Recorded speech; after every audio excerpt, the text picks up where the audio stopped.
আমাদের প্লেয়াররা দেশ বিদেশে খেলবে, দেশের জন্য সুনাম বয়ে আনবে, রেমিটেন্স নিয়ে আসবে। আর দেশের জন্য তারা একটা শপথ নিয়ে তো খেলে। বাংলাদেশ টিমে খেলার স্বপ্নে তো সবাই খেলে।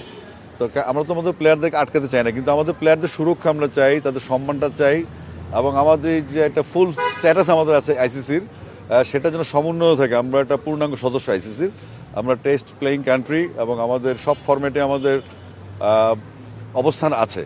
তো সুতরাং আমরা চাইবো আমাদের প্লেয়াররা সব ফ্র্যাঞ্চাইজি লিগ খেলবে, এবং যেখানে তাদের নিরাপত্তা এবং সম্মান বিরাজমান থাকবে, বজায় থাকবে, সেখানে তারা খেলবে ইনশাআল্লাহ। না, যেহেতু আইপিএল এর সিদ্ধান্তটা সম্প্রচারের সরকারের, তো এটা সরকারের সিদ্ধান্ত, কিন্তু যেহেতু আমরা শকড, মুস্তাফিজ ইস্যুতে আমরা অপমানিত, ক্ষুব্ধ এবং ব্যথিত, বিব্রত।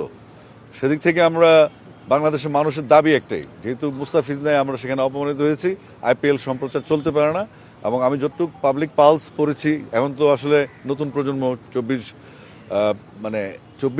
জুলাই বিপ্লবের পর নতুন একটা জেনারেশন তৈরি হয়েছে, যাদের স্বপ্ন এবং যাদের শপথ, তাদের চিন্তাভাবনা আলাদা। তো তাদের পালসটা আমাদেরকে ধরতে হবে যে নতুন প্রজন্ম কী ভাবছে। তো সেই হিসেবে তারা দেশের আত্মসম্মান, দেশের মানুষের সম্মান, দেশের খেলোয়াড়দের সম্মান নিয়ে খুব সেন্সিটিভ। দেশের স্বাধীনতা, সার্বভৌমত্ব, মানচিত্র সব কিছু তারা খুব সেন্সিটিভ। তো তাদের চিন্তা মাথায় রাখতে হবে আমাদের, এবং সাধারণ দেশবাসী যারা আছেন, তাদের আশা আকাঙ্ক্ষার প্রতিফলন হচ্ছে আজকের এই আইপিএলের সম্প্রচার বয়কট করা, এবং এটার সাথে আমার সমর্থন আছে।